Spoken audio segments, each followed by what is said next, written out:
was pulling a massive fuel train up the Gordon's Hill and over to Jeremy's airport. He had gotten stuck on the hill because the train was too heavy and too long. So Topham Hatt had already been called for and was asked to send Edward for banking duties.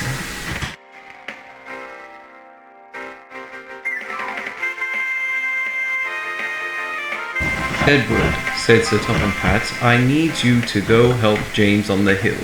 His train is too long and too big, and he needs help over the other side.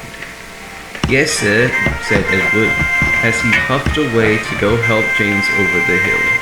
You can do it, Edward, said his driver, as they puffed off to help James over the hill. I can do it, said Edward to himself, giving himself a little bit of a confident speech before he reached the hill.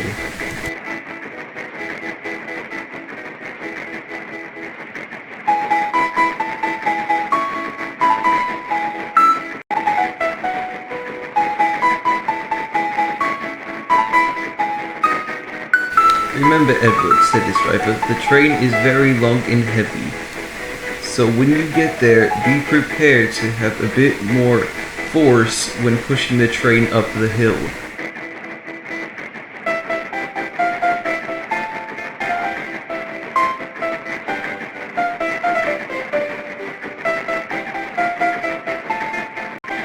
Excited that he would get to show James just how strong he was after James had been boasting about how old and unreliable Edward was, and that he should be preserved in the museum before he broke to pieces.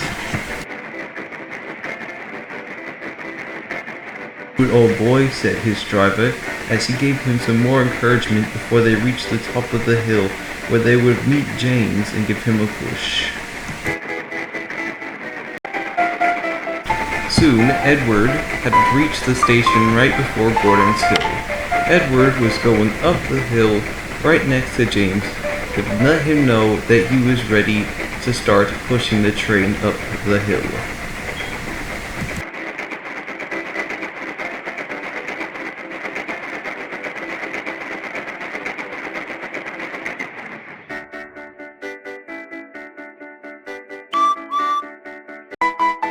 Hello, James, said Edward.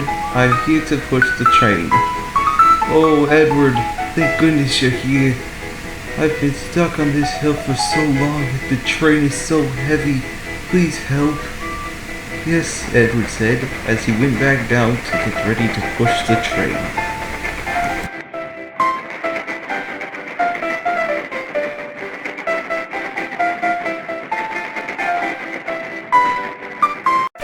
Okay, Edward, said his driver. Get ready to start pushing the train. Yes, said Edward, as he buffered up to the train and was waiting to start.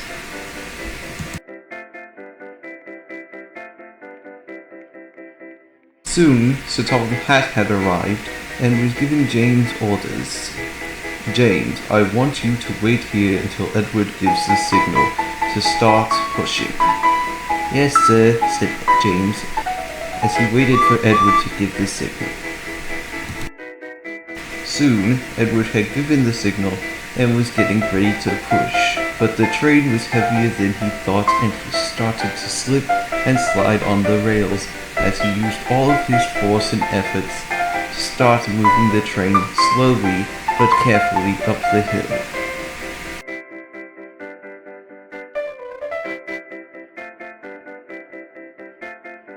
Come on, Edward, said his driver. You can do it. You can do it. I can do it. I can do it, said Edward as he was struggling up the hill with the train.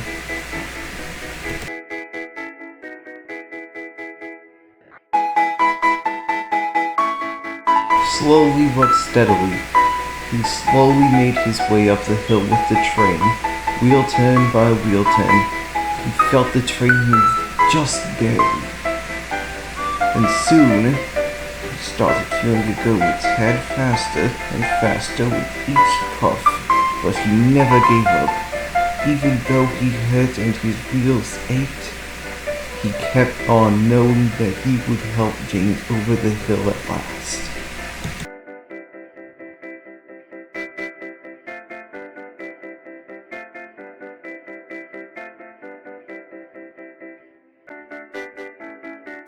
Soon Edward could feel the train moving faster and faster with each wheel turn.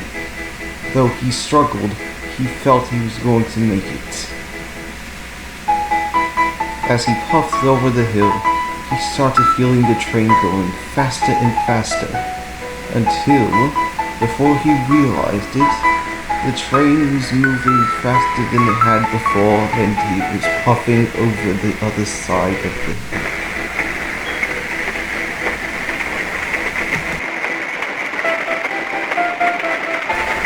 But Edward, happy and tired, successfully had reached over the hill and helped James with his heavy train.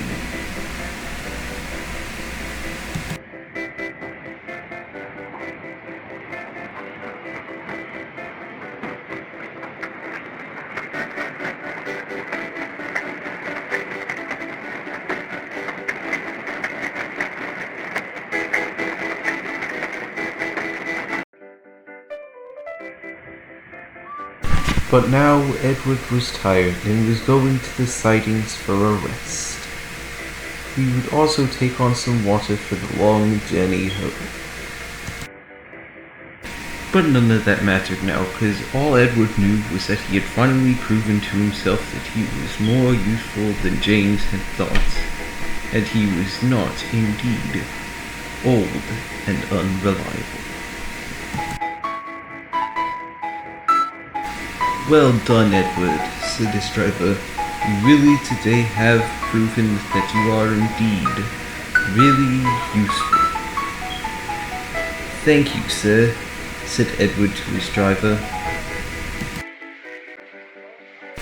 "Tomorrow I will get out my paint and give you a nice new coat of blue with red stripes.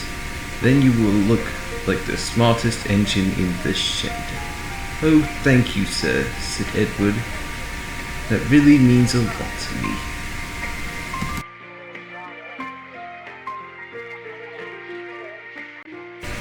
"You're welcome," said Edward's driver with a smile on his face. "After all, you do deserve it after the day you've had." And with that, Edward set off back to the sheds where he would have a rest. He knew that he would have things to say to James, as James would say to Edward when they next met.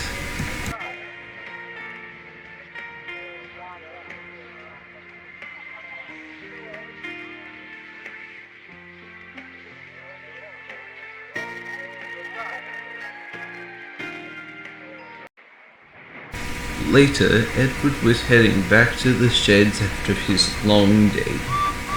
He was tired but happy and was heading home for a nice rest.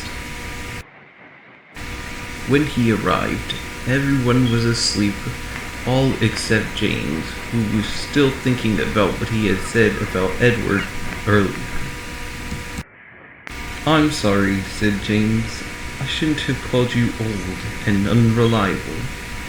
I said some things that I shouldn't have like that, and now I feel terrible.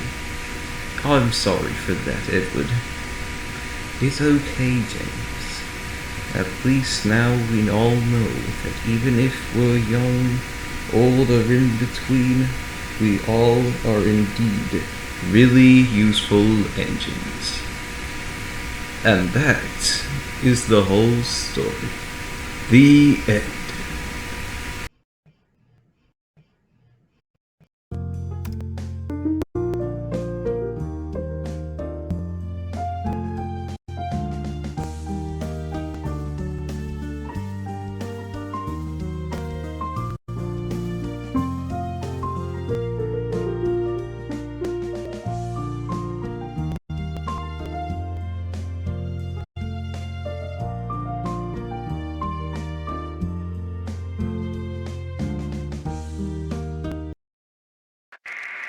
Hello everybody, it's me, Toby, Trey, and Benji. Just wanted to say thank you all for watching my latest video. It took me a lot of time to make and a lot of effort, and I just wanted to say don't forget to like, subscribe, and join the channel. That's all from me for now. Until next time, see you real soon.